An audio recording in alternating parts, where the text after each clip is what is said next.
peternak yang tergabung di kelompok BB Center ya? Iya. Yang sebelumnya ya, yang terhormat kepada Bapak dan Ibu dari BPTP Balitbang Kepri, kemudian DP3 Kota Tanjung Pinang, selanjutnya juga ada PPL dari provinsi. Sebelumnya perkenalkan dulu, saya Linda Suhartati, SPTMSI. Kami kerjasama ISPI dari Sumbar. Ya, saya sendiri dengan rekan-rekan dari ISPI Kepri, yang saat ini saya mengabdi mengajar sebagai staf pengajar di dosen peternakan di Fakultas Peternakan Universitas Andalas.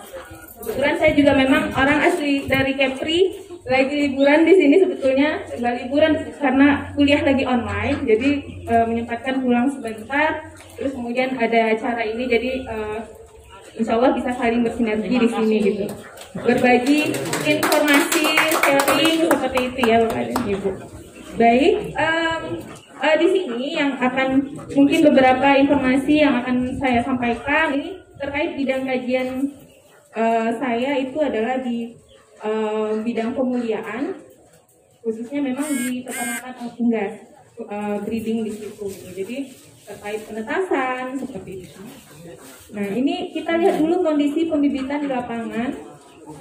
Selama ini usaha pembibitan yang ada di lapangan itu masih lebih banyak condongnya itu penangkarannya hanya sekedar menghasilkan anak itik, dimana itu belum sampai ke produksi bibit yang sebenarnya, karena belum adanya metode pemuliaan yang kita terapkan. Jadi kebanyakan kalau kita hanya yang penting ada pejantannya, betinanya, terus sudah gitu kita menghasilkan anak itik. Tapi kita tidak melihat apakah itu nanti akan meningkatkan produktivitas untuk turunannya.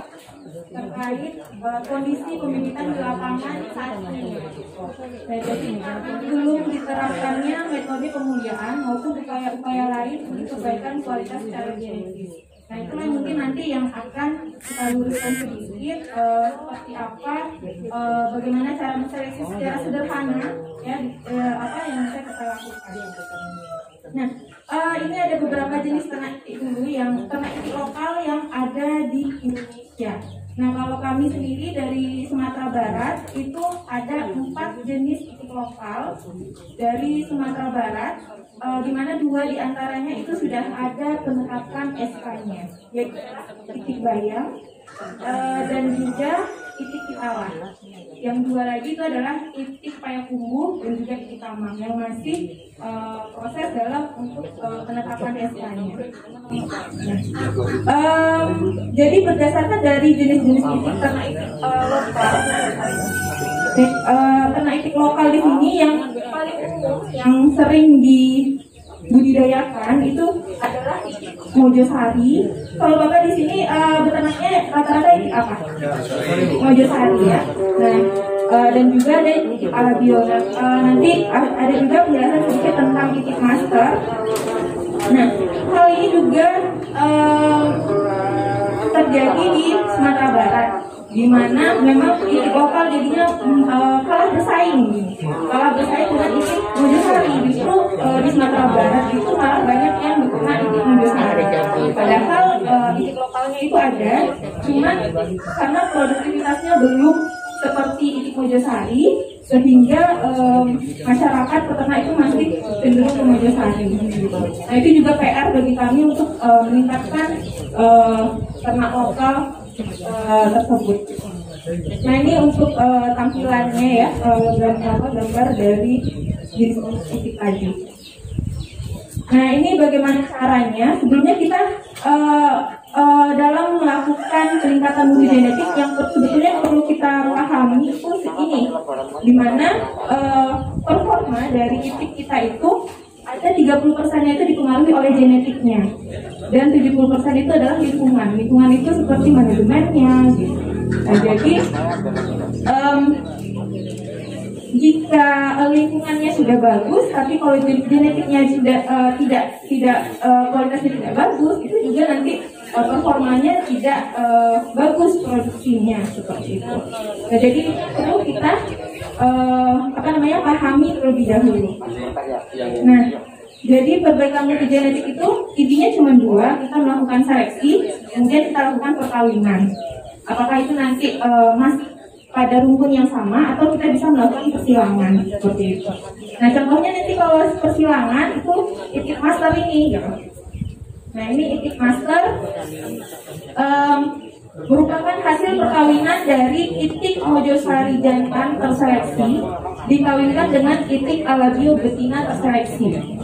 Jadi di sini ada kata itu adalah terseleksi, artinya bukan hanya itik mojosari yang ada, alabio yang ada itu yang sehingga menjadi master, tidak seperti itu. Artinya ini adalah mojosarinya itu yang memang sudah terseleksi. Nah, di mana dilakukan itu di Baliknak ini, mojosari satu agrinat yang jantan, kemudian di master satu agrinat betina, di mana nanti disilangkan menghasilkan itik master penghasil telur. Nah, di sini yang perlu kita pahami itu ini adalah current stocknya. Nah, jadi ketika dia sudah menjadi final stock itu tidak bisa kita jadikan sebagai fertil, ya nanti turunannya itu produksinya tidak akan bagus gitu. Jadi kalau misalnya kita beternak itik master, jangan nanti kita kawinkan lagi nih sesama master gitu. Nggak bisa, nanti produksinya akan menurun. Nah, jadi itu yang perlu kita ketahui terkait parent stock dan final stock ini. Nah, kebanyakan kalau kita tidak mengetahui terkait ini, nanti yang penting ada jantan, ada betina, kita tetaskan, sehingga kita nggak tahu nih, ternyata kita capek-capek besarkan produktivitasnya nggak bagus.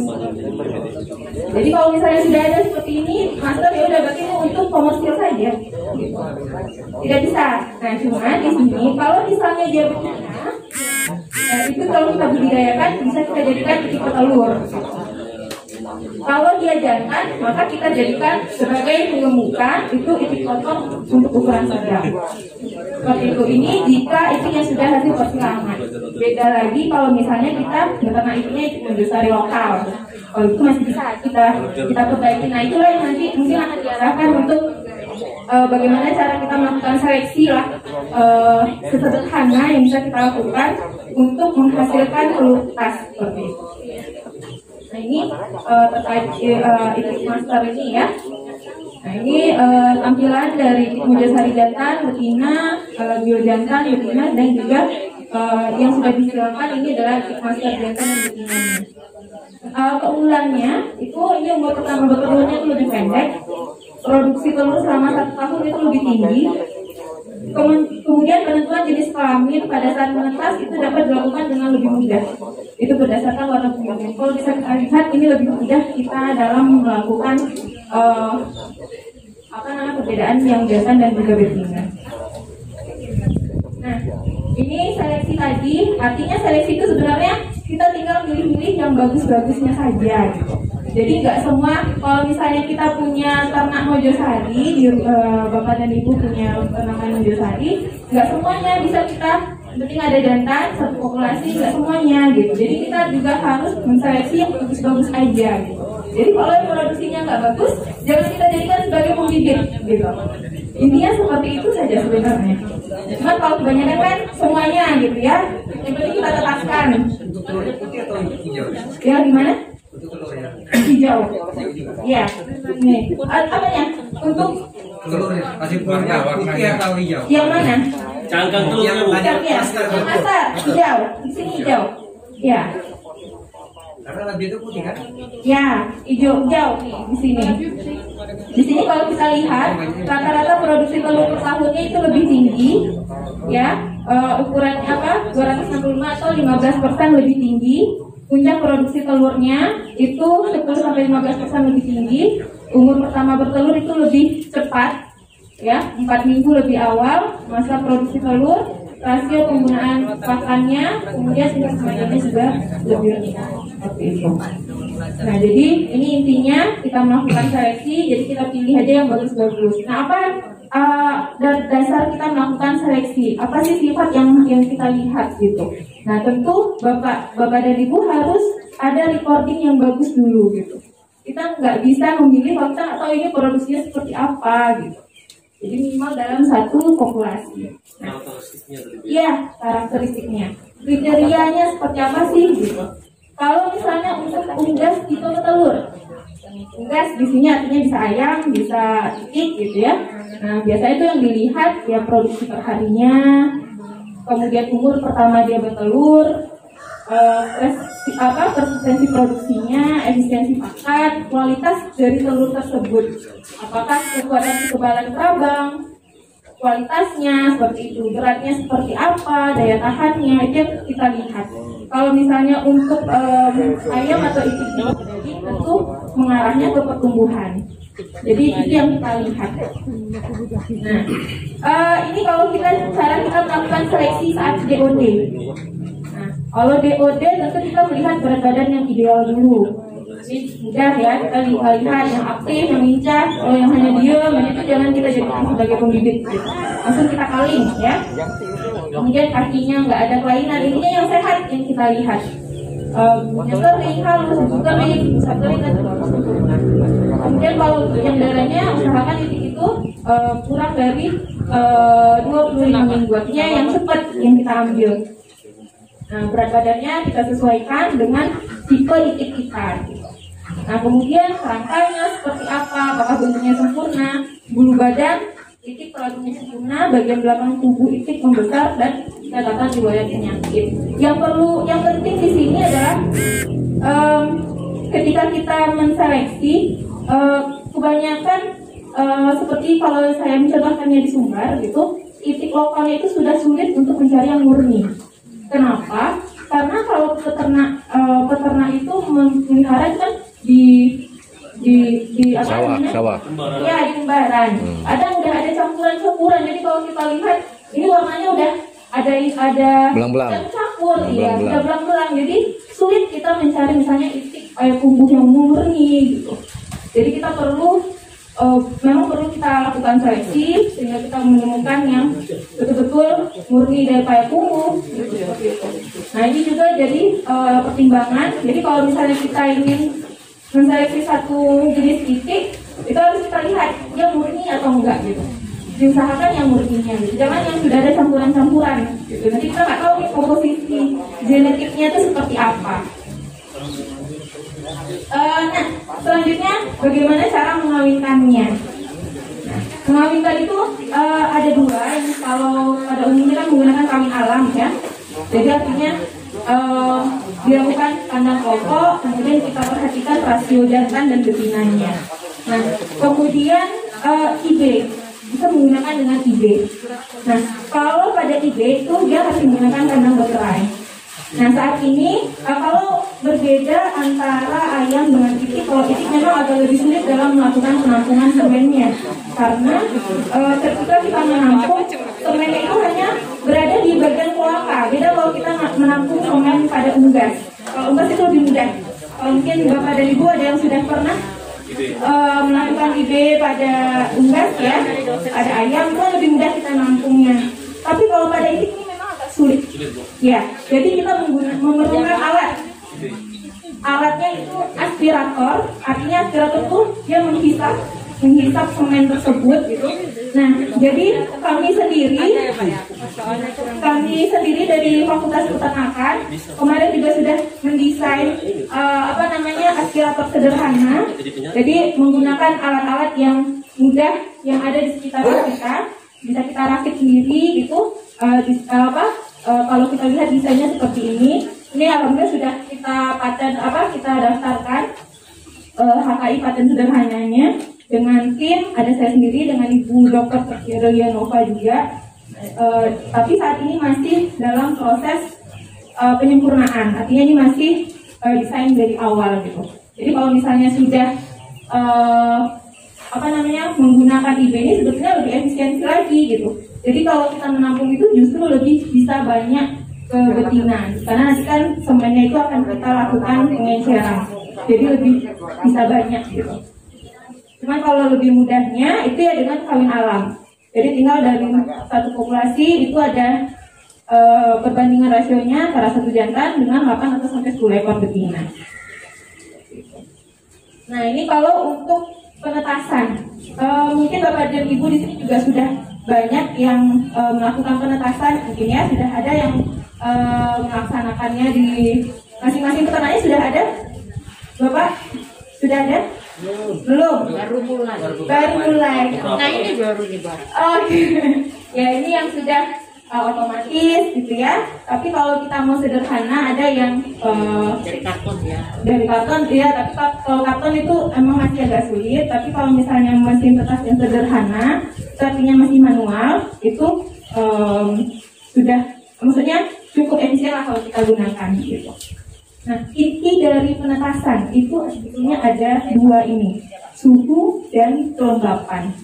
Kenapa sebetulnya kita melakukan penetasan? Itu adalah meniru seperti apa sih jika dia kalau mengeramnya secara alami, pengeraman secara alami gitu. Kalau misalnya dilakukan sama ayam ya, gitu ya. Kalau ini kan tidak bisa mengeram. Nah, beda deh, Bu. Ya. Nah, jadi suhu yang perlu kita perhatikan di sini dua ini. Suhunya itu kalau titik 38 sampai dengan 40, biasanya itu 38 39 ya. Kemudian dengan kelembapan 65 sampai dengan 70%. Nah, berbeda kalau misalnya nanti Bapak dan Ibu mencoba menetaskan telur ayam. Itu akan lebih mudah sebenarnya dari kalau kita menetaskan titik ini lebih ada tantangannya sedikit gitu. Kenapa tantangannya? Karena kita lihat dari postur. Yang pertama lebih besar dan cangkangnya itu lebih tebal. Sehingga apa yang sering terjadi kalau kita melakukan penetasan sudah di waktunya tapi dia tidak menetas. Tapi kalau kita dengar ada suaranya, itu dia sulit untuk memecahkan cangkangnya sendiri. Nah, sebetulnya itu ada caranya. Ada yang melakukan dengan pengaplasan sehingga kulitnya itu jadi agak lebih tipis, ya. Jadi dia lebih mudah memecahkan, mematuk cangkangnya ketika sudah pada saat umurnya dia menetas. Nah, kalau misalnya pada mesin tetas yang sederhana, tentu kalau untuk mengukur suhu harus adanya termometer di sana. Kemudian untuk mengatur suhunya kapan mati itu ada termostat namanya kan. Kemudian harus ada juga alat untuk mengukur kelembapan. Nah, hidrometer. Nah, itu yang penting. Kalau misalnya kita nggak ada alat ukur kelembapan, jadi kita nggak tahu nih kelembapannya sudah cukup atau belum. Kalau misalnya kurang, nanti ada yang kita bisa lakukan. Bisa dengan melakukan penyemprotan untuk penambahan kelembapan. Bagaimana cara untuk melakukan apa? Untuk kelembapan ini nanti kalau misalnya pada mesin tetas sederhana itu akan diletakkan nampan air di bawah mesin tetasnya itu ada dilakukan kemudian nampan air gitu ya. Nah, kemudian posisi. Setelah kita sudah tahu suhu, kelembapan, posisi. Nah, posisinya ini sebetulnya tergantung dari mesin tetas kita seperti apa. Kalau dia ada rak yang hanya datar, itu bisa dibandingkan saja. Nanti ada gambarnya. Tapi kalau misalnya dia ada menggunakan rak seperti ini, itu kita perhatikan yang mana tumpul yang di atas dan yang runcinya di bagian bawah. Seperti itu yang harus kita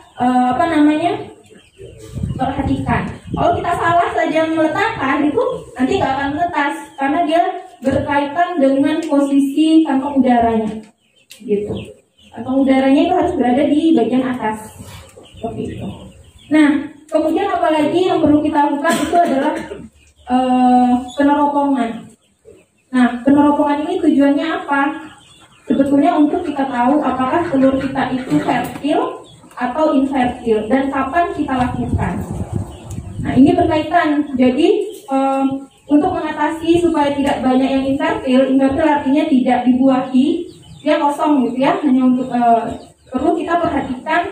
Kalau misalnya ternyata kita melakukan penetasan, ternyata banyak yang infertil setelah kita lakukan peneropongan, perlu kita kaitkan bagaimana rasionya, sudah cukup atau belum.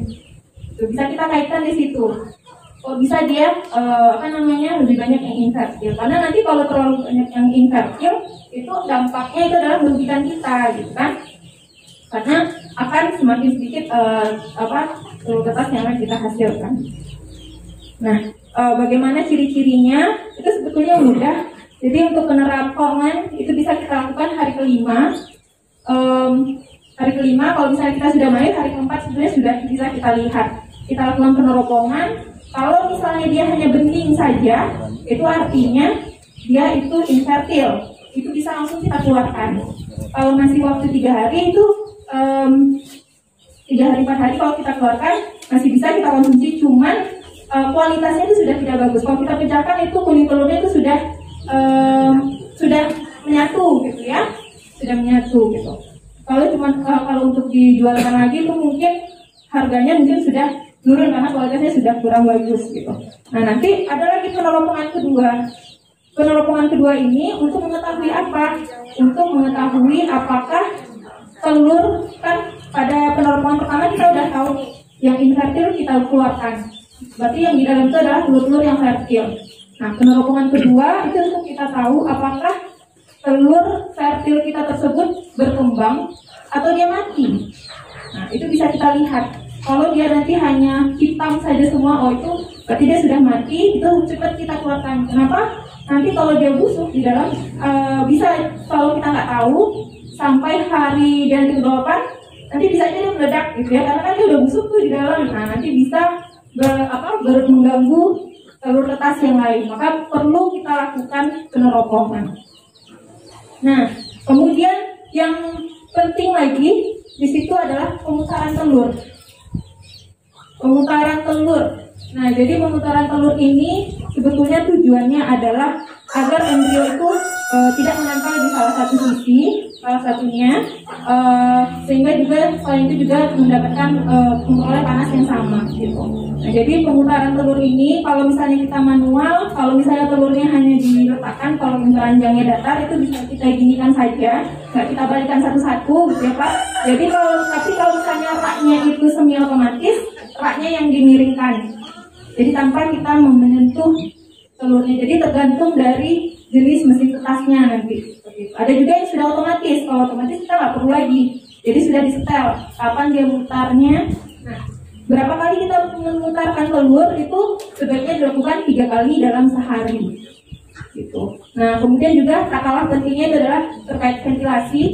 Ventilasi ini karena kan telur itu dia melakukan metabolisme di dalamnya, jadi perlu ada pertukaran karbon dioksida dan juga oksigen. Ya, karena kan makhluk hidup juga tuh, jadi butuh udara, membutuhkan oksigen yang cukup. Jadi perlu ada ventilasinya yang perlu kita perhatikan. Nah, satu lagi, sebelum kita melakukan penetasan, mesin tetas tersebut harus kita lakukan fumigasi.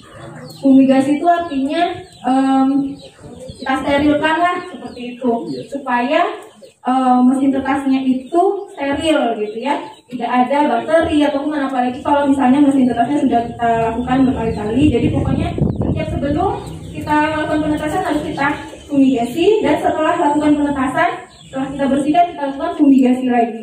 Nah, ini bagaimana caranya nanti bisa diskusi lebih lanjut kalau mungkin di sini tidak cukup ketika saya menjelaskan terkait bagaimana melakukan fumigasi ini.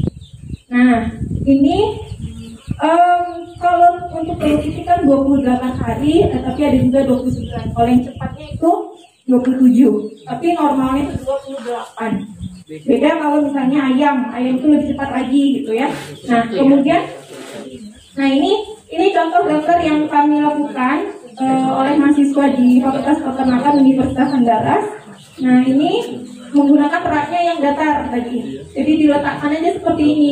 Nah, bagaimana caranya untuk membedakan dia sudah dibalikkan atau belum? Karena kadang kita lupa gitu. Jadi bisa kita lakukan penanda. Kita lakukan penanda, jadi biar kita tahu ini udah kita putar atau belum. Putarnya cukup digelindingkan gini saja menggunakan tangan gitu. Jadi tidak satu-satu. Nah, kemudian untuk di hari pertama itu ventilasi harus tertutup. Jadi 3 hari pertama itu adalah masa inkubasi. Jadi belum kita lakukan pemutaran. Jadi dibiarkan saja dulu selama 3 hari. Yang perlu kita kontrol itu adalah suhunya. Suhunya harus sesuai, kelembapannya harus kita cek setiap kita lakukan pemutaran. Pokoknya intinya dua itu, kelembapan dan suhunya itu harus sesuai. Kalau suhunya sudah naik turun, tidak stabil, mati lampu, seperti itu nanti pasti akan berdampak pada daya kertasnya juga. Seperti itu. Nah, ini untuk hari kedua. Nah, ini gambar di samping ini adalah penampilannya sebenarnya, penampilan ketika bagaimana sih perkembangan di hari kedua, hari ketiga gitu. Nah, ini yang kami lakukan karena tujuannya untuk mahasiswa mengetahui gitu ya. Nah, jadi untuk di hari kedua itu ventilasinya masih kita tutup karena harus kontrol, harus stabil suhu di dalam. Kemudian hari ketiga sudah bisa, hari keempat pada umumnya kita lakukan pemutaran. Nah, pemutaran itu 3 kali sehari, nanti kita bisa atur jadwalnya. Nah, kemudian ini hari keempat kita sudah lakukan pemutaran atau kembalikan telur ya, kalau yang misalnya raknya datar. Nah, ventilasinya sudah kita buka sedikit-sedikit. Nah, ini hari kelima, intinya kita hanya kontrol suhu dan kelembapan. Kalau misalnya kelembapannya kurang, maka kita bisa lakukan penyemprotan. Nah, terus yang perlu kita cek lagi adalah air di dalam mesin kertas kita sebut. Kalau misalnya sudah habis, segera kita isi lagi. Karena kelembapannya itu diambil dari wadah yang ada di bawah di dalam mesin kertas tersebut. Nah, ini hari ke-6. Kalau hari keempat, nah hari kelima ini makanya sudah bisa kita lakukan peneropongan. Kalau peneropongan itu nanti akan terlihat seperti jaring laba-laba kalau kita senter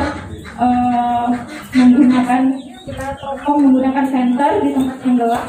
Nah, karena dia di sini sudah tampak seperti ini, embrionya sudah mulai berkembang. Nah, ini hari ke-6 itu masih sama. Hari ke-7, ini sudah bisa kita lakukan peneropongan untuk mengetahui apakah embryo tersebut mati atau masih hidup. Sebenarnya peneropongan itu kalau semakin cepat kita tahu bahwa embryonya itu sudah mati, bisa segera langsung kita keluarkan. Jangan kita biarkan dia di dalam mesin kertas. Nah, di sini ventilasi sudah bisa dibuka seluruhnya. Nah, di sini tinggal hari ke-8, 9, 10, 11, 12, 13 itu kita hanya kembalikan telur, suhu untuk depan. Intinya hanya itu. Hari ke-14.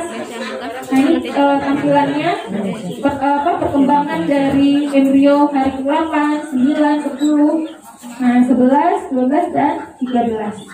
Nah, ini hari ke-14. Kemudian 15, 16, 17, 18, 19, 20. Semakin lama itu dia kuning telurnya itu masuk ke dalam perut dari embrio tersebut gitu.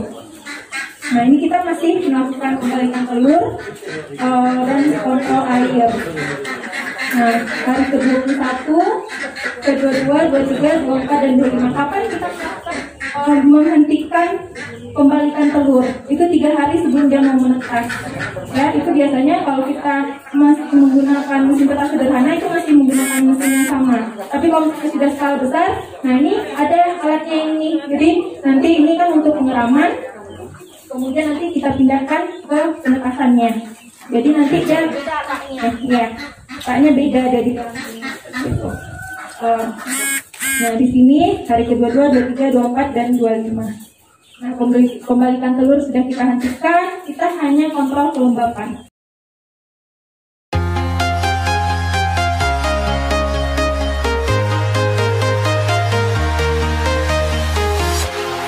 Walking alone, the streets are empty. The only thing I can see is my own silhouette. I'm getting stronger, step by step. The clock is ticking, but there's no time for regrets. I've been flying from town to town, from London to Taiwan. I've been all around the globe, trying to protect your soul.